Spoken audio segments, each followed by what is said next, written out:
शेतकरी मित्रांनो नमस्कार. साईनाथ रहाणे यूट्यूब चॅनलवरती आपणा सर्वांचं सहर्ष स्वागत आहे.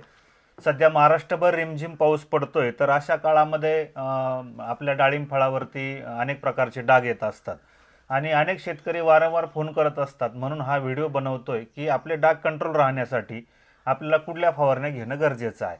पहिली गोष्ट, जर रिमझिम पाऊस चालत असेल तर अशा काळामध्ये तुम्हाला कॉन्टॅक्ट फंगिसाईडचा वापर करावा लागेल. जसं की अँट्राकॉल आहे, M45 आहे, Z78 आहे किंवा कॉपर आहे, ब्लू कॉपर आहे, यासारख्यांचा वापर तुम्हाला म्हणजे कॉन्टॅक्ट फंगिसाईडची अजून पण लिस्ट आहे, जसं की कॅप्टन आहे, याचा वापर आपल्याला करायचा आहे.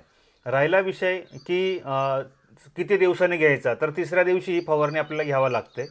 जर आपल्याला उघड वाटली, थोडंसं ऊन पडलं आहे, त्यावेळेस आपल्याला कॉम्बिनेशनच्या फवारण्या घ्यायच्या आहे. मग जसं की साप पावडर येते किंवा मर्जर येतं किंवा आपण स्कोअर कवच म्हणतो किंवा कोमोनियल टिल्ट, यासारख्या फवारण्या घ्यायच्या आहे, जेणेकरून आपल्या बागेमध्ये डाग येणार नाही.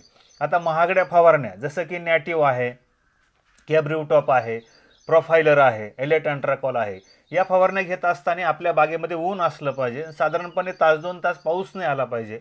अशी जेव्हा कंडिशन आपल्या बागेमध्ये असेल तेव्हाच आपल्याला त्या महागड्या फवारण्या घ्यायच्या आहे. त्याचबरोबर कमीत कमी 20 दिवसाच्या अंतरानं हाय पॉवरचे आपलं रहाणे ॲग्रोचं आहे, त्याची 2 मिली प्रति लिटर घेऊन तुम्ही फवारणी करू शकता. पूर्ण झाड सॅनिटाईज होतं. परिणामी आपल्याला बरेचसे फंगस जे आपल्या बागेत डेव्हलप होत असतात ते थांबून जातात. आता काहींचं म्हणणं आम्ही हे सारं केलं, म्हणजे फवारण्या पण घेतल्या, हे केलं, पण तरी पण डाग कंट्रोल होत नाही किंवा तेल्या कंट्रोल होत नाही. तर त्याच्यासाठी महत्त्वाचा विषय आहे की आपल्याला डस्टिंग करावी लागणार आहे. आता डस्टिंगमध्ये महत्त्वाचा विषय आहे, जर तुमची बाग हिरव्यामध्ये असेल, म्हणजे 3 किंवा 4-4.5 महिन्यापर्यंत असेल, तर तुम्हाला कॉपर आणि सल्फरची डस्टिंग करता येते. म्हणजे एकरी 12 किलो लागतं साधारणपणे, तर कॉपर 6 किलो आणि सल्फर 6 किलो. कॉपर डस्ट ही 4%ची येते, सल्फर 80 किंवा 90%चं कुठलंही वापरता येतं. आता अजून एक प्रश्न शेतकऱ्यांना पडतो की आता मला हार्वेस्टिंगला साधारणपणे महिना बाकी आहे किंवा 20 दिवस बाकी आहे, तर अशा वेळेस डस्टिंग करता येईल का? तर करता येईल.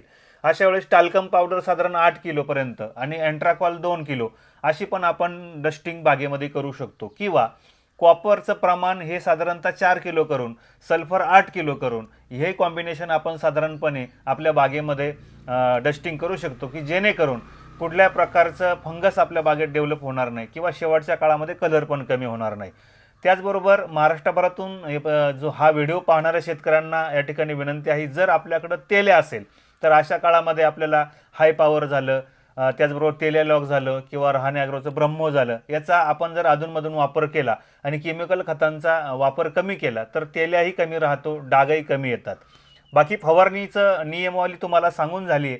आता राहिला विषय, पीएच बॅलन्सर वापरला पाहिजे, म्हणजे 6.5 ते 7चा पीएच करून जर आपण फवारण्या केल्या तर उत्तम रिझल्ट भेटतात.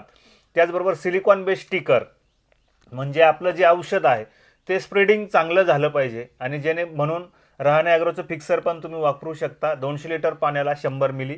पीएच बॅलन्सर वापरायचं म्हटलं तर 200 लिटर पाण्याला 30 ते 50 मिलीपर्यंत तुम्ही वापरू शकता.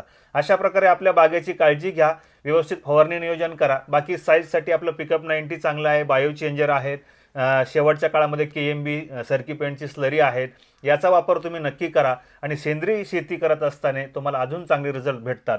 रहाणे ॲग्रोचे जे काही बरेचसे प्रोडक्ट आहे हे या ठिकाणी अतिशय उत्तम काम करतात, तर तुम्ही नक्कीच त्याचा उपयोग करा. डाळिंबाविषयी तुम्हाला काही माहिती लागत असेल तर आमच्या या स्क्रीनवर आता नंबर दिसत आहे, त्याच्यावरती तुम्ही आम्हाला फोन करू शकता आणि अधिक माहिती घेऊ शकता. धन्यवाद.